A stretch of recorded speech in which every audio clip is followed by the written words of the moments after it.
So yan mga kaibigan, magandang umaga muli at pasensya na tayo yan naputol kanina pero makikita pa rin natin na dito sa Barangay Manggahan na talagang tuloy-tuloy pa rin ang pag-iikot ng ating Vice Mayor Dudut Jaworski dito sa isinasagawang Oplan Cayusan. Nandito. Pwede na daw po. Dito na daw. Vice.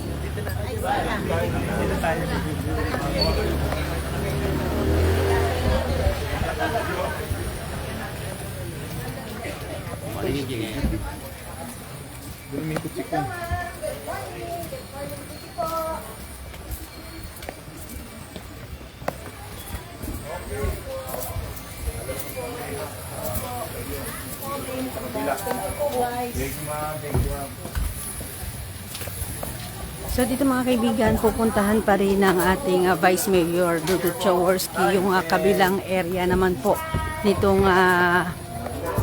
Oplan Cayusan.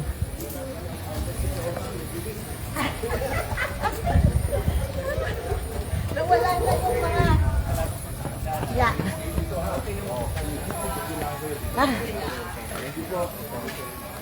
Oo nga, daanan natin ito habang kakabalik.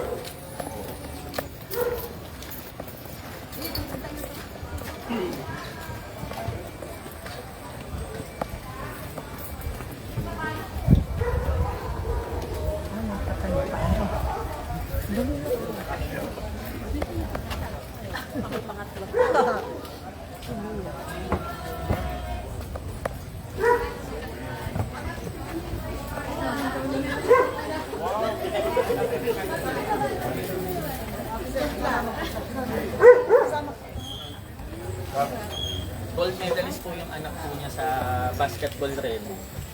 Galing naman. Thank you, guys. Ayan siya. Ito sa baba. Women's group po yan. Number 6. Chuck Kabindi. Number 6 sa Lilas Pilas. Sa inyo nagmangka. Hindi ba nga na aking pagpati? Ito, si Jack. Galing, congratulations. At mga kaibigan, hindi na natin susundan sa loob ang pagdalaw ng ating Vice Mayor Dudut Jaworski dito sa may Borolan ng Barangay Manggahan. At dito makikita pa rin natin yung mga Homeowners Association na patuloy pa rin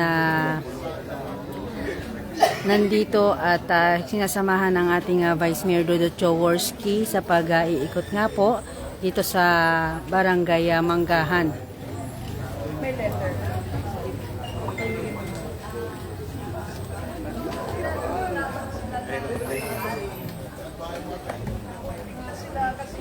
Pero may receipt.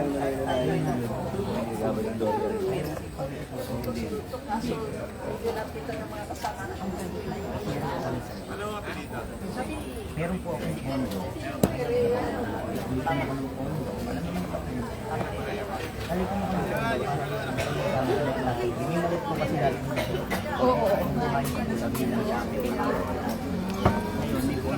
Who is the owner of Borolan?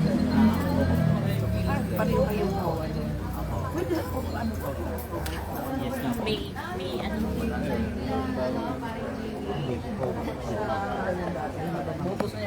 Kagawad, good morning. May ano lang hinain. So yan mga kaibigan, dito makikita rin natin ang isa sa mga kagawad ng Barangay Manggahan ay nakikipag-usap po sa isang residente na meron din pong idinudulog. Good morning po Nanay Lourdes Jeronimo. Maraming salamat po sa inyong pagtutok at panonood sa ating live update ngayong umaga. I love you Nanay.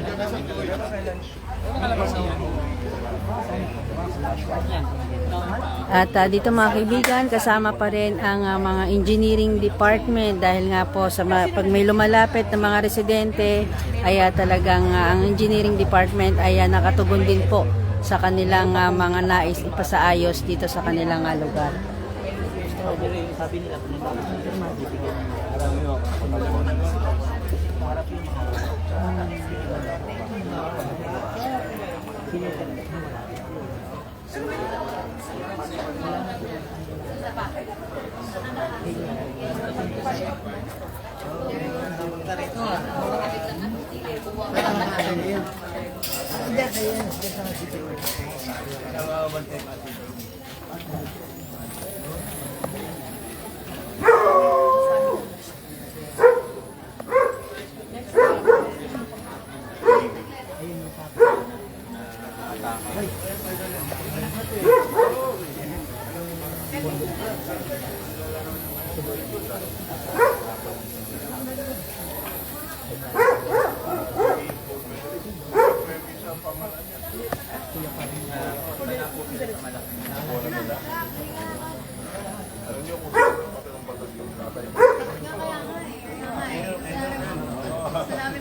Kap.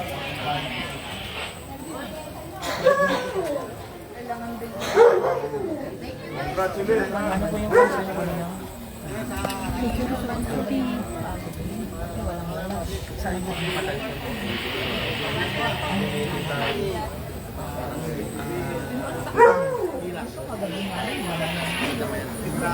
Punta po, nasaan mo yung matagal? Thank you po. Congratulations. Damay yan. Libre naman po yung sa limit naman yung aasito sa inyo sa special. Sige po. Thank you, thank you. Puro lang yung muna na.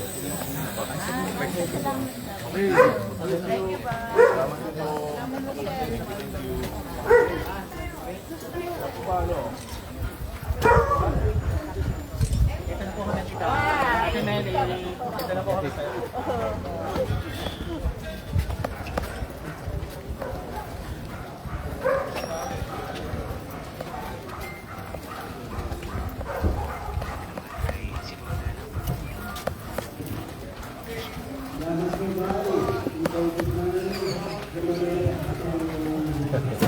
Ito yung sa upak ko. Sama ko sa Ay, hurat.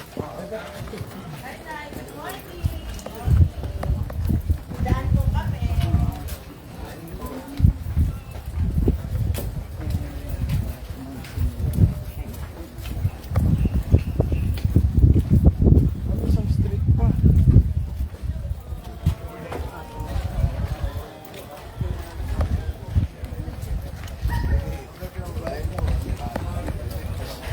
Overflowing, mga cantilever na extension. Nanti nga kapsata eh, para ano. Pipintahan natin.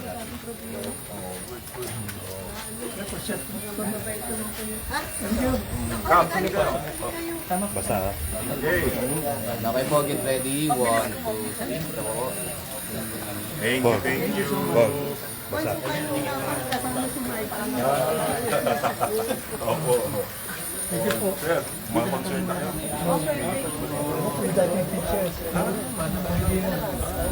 Graduate po ako. MT Bond. Okay. Ngayon, ano na kayo tayo? Active po ako sa Marikina sa Mall. Mga retired teacher. Good morning po, Ma'am Gina. Maraming salamat po sa inyong pagtutok sa ating live update kayong umaga.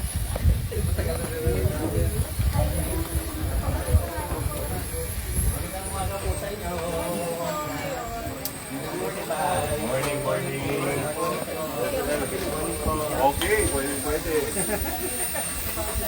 Yes, ha. Salamat po.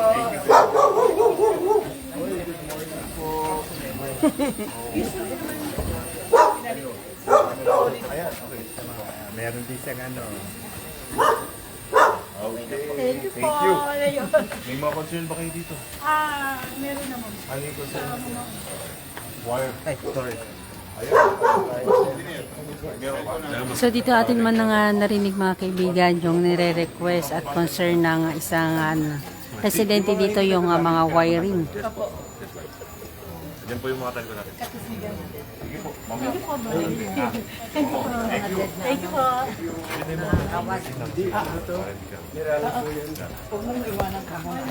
Ay, dyan yung ano, dyan yung inspector. Okay, morning. Sa duhat mag-anak ko early this January. Alright, sige ha, good day ha, and Happy New Year.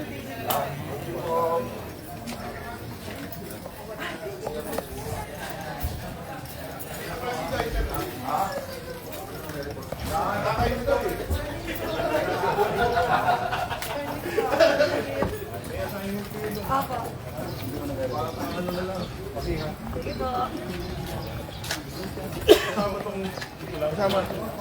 Sir, pa-photo up na tayo. Ito lang. Labas na ako. Alam?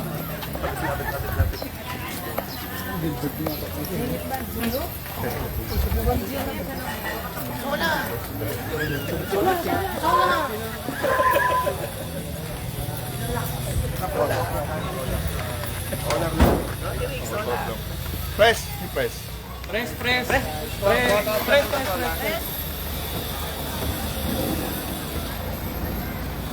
Officer natin. At ayan mga kaibigan, makikita natin yung kanilang pagbibigay din itong solar light sa mga homeowners association. At mga kaibigan, hanggang dito na lamang ang ating live update. Maraming salamat po sa inyong pagtutok at panonood. Muli ito po si Elisa Legaspi ng Pasig News Update.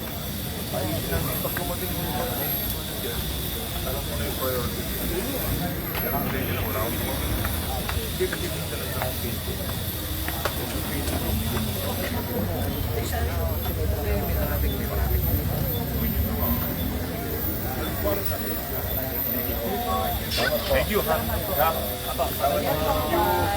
Bye!